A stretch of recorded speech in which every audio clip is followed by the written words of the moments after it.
welcome to another agent spotlight here at Westbrook Realty. Today we have Wesley Graig, one of our top producing agents here that I guess it seems like you picked one of the worst times to get started in real estate. So let's just dive right into that and tell us about your story and the beginning. Yes, so right when I started, it was a crazy time. I got my license. I was super excited. I was super excited. I was going to do open houses. I was ready to meet people, do open houses every single weekend. And right when I got the letter saying that I was going to get my license in the mail, a week later, they said, no more open houses. March 17th? Yes, the COVID lockdown happened, everything was shut down. So they said no open houses, social distance, you can't go in the office. That was another thing, no going in the office. I remember we shut down the office, we switched to Zoom completely. And yes. You just got your license and you're thinking like, what do I do with it now? Right, exactly. So they said appointment only. That's what they told me. They said everything's appointment only, but I was in a position where, okay, well, I didn't have any clients. I wasn't working with anyone. I didn't know anyone that was looking to buy or sell at the time.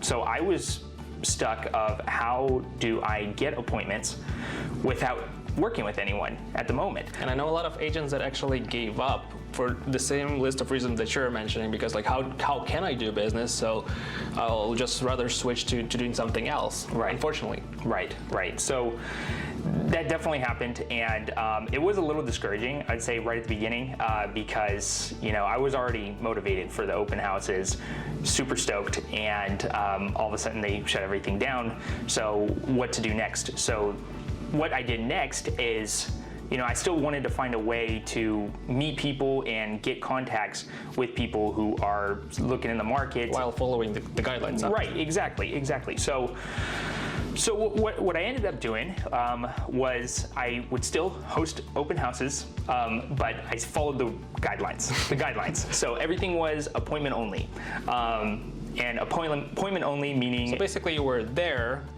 from certain hours, right? But they would have to book appointments at certain hours that you're there. Correct. So everyone that showed up, I would sign them in, book them as an appointment right there. So technically it was an appointment.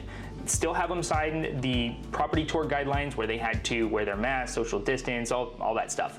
That was a requirement at the time. So they would definitely be signed in as an appointment, and it was by the book. And that's how you got your first client. Yes. That purchased the property that way. Yes. So that was how I found my first client, and very exciting day.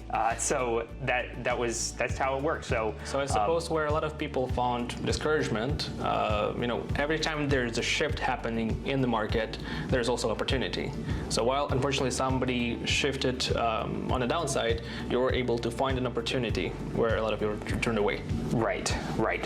So definitely, I would say that's how I found my first client, and it was very exciting. The next one turns out was a listing, and that listing that happened was the property expired.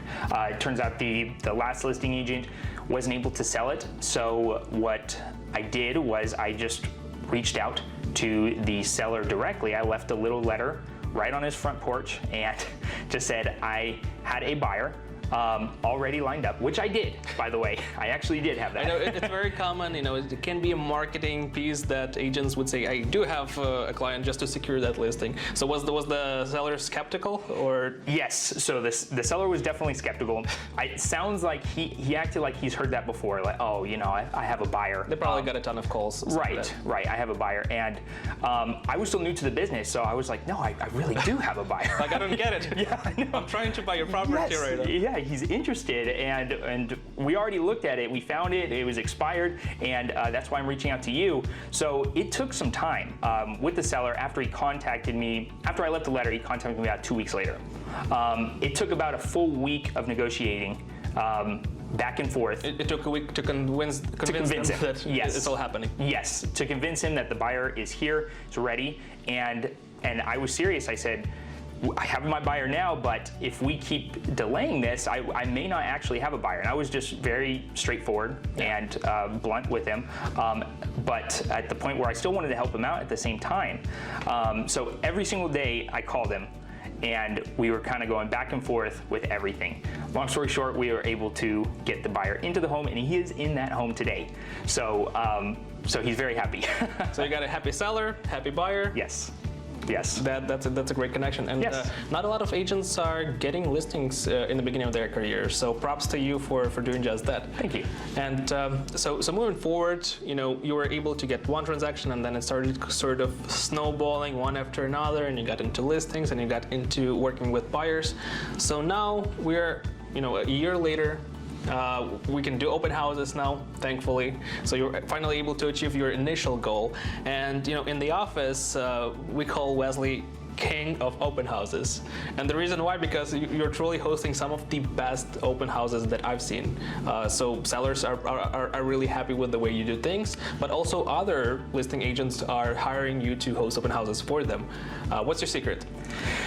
Well, I like to say I have a secret, but at the same time, it doesn't feel like I do. I mean, I'm already OCD to begin with, so everything's got to look good, pretty. I have a sign-in sheet, which is basically a sign-in sheet on the iPad. I have a list of comparables, which already shows the market, and I have knowledge before going into the open house of the disclosures, the open house, the details of the property, and what sold around the property. So all the guests that come in are already, I can inform them the best as possible in person when I meet them right off the bat. So it's one of those secrets that is not really difficult to come up with, right, but difficult to implement. Yes. Because not everybody wants to do a lot of research in order to provide a great service. Right, everybody wants an easy one, but it just shows that you need to put a lot of work into it in order to succeed with it. And props to you for hosting some of the best open houses. And I visited your open houses, so yes, I know exactly the level that they're on. Speaking of which, I believe you're also posting this on your social media. So we're gonna have Wesley's Instagram tag somewhere here down below. Make sure to check it out for current open houses that he's gonna be hosting, and go and check it out for yourself to see what he does different. So now you're able to pretty much get into one transaction a month, so you turned this into consistent business, sometimes even getting into two from the same open house. Or yes, one of my favorite stories is that you were able to go to the open house.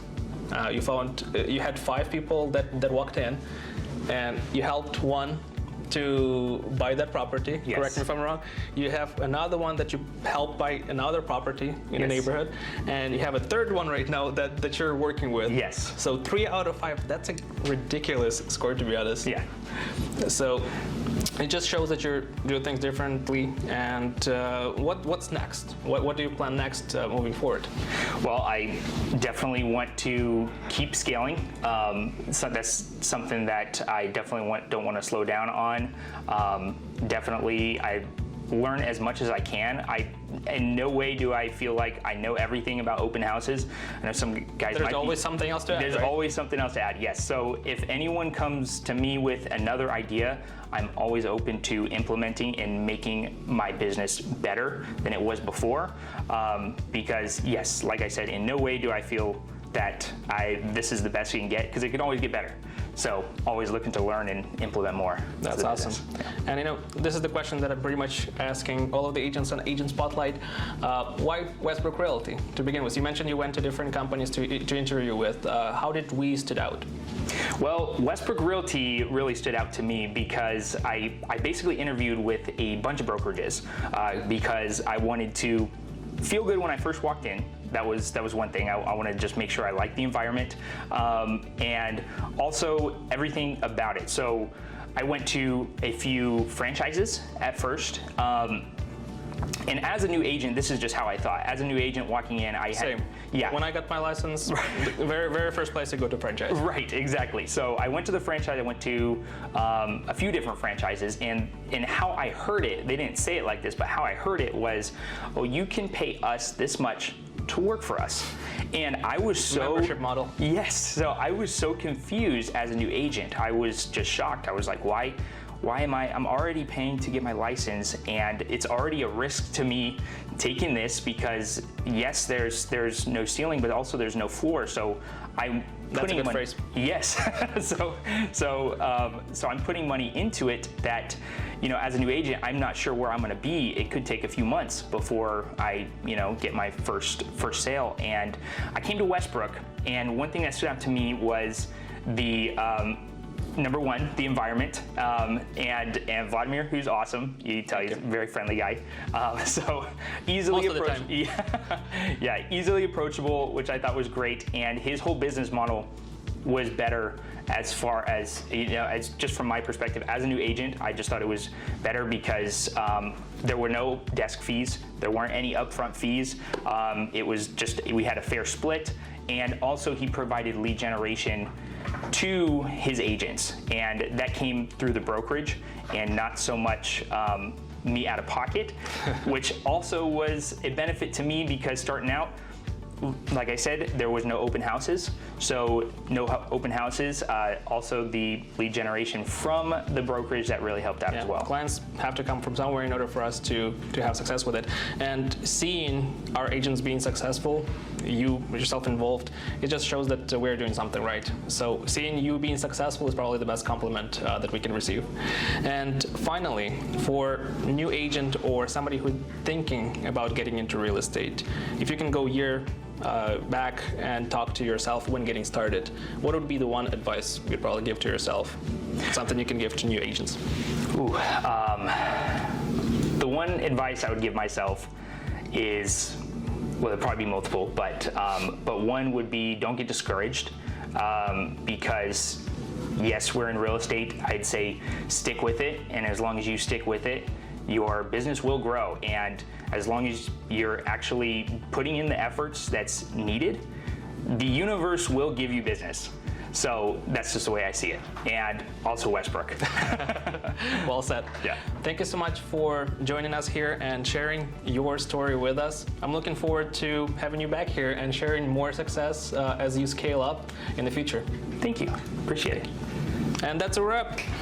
Yes. All right. Cool. That was good.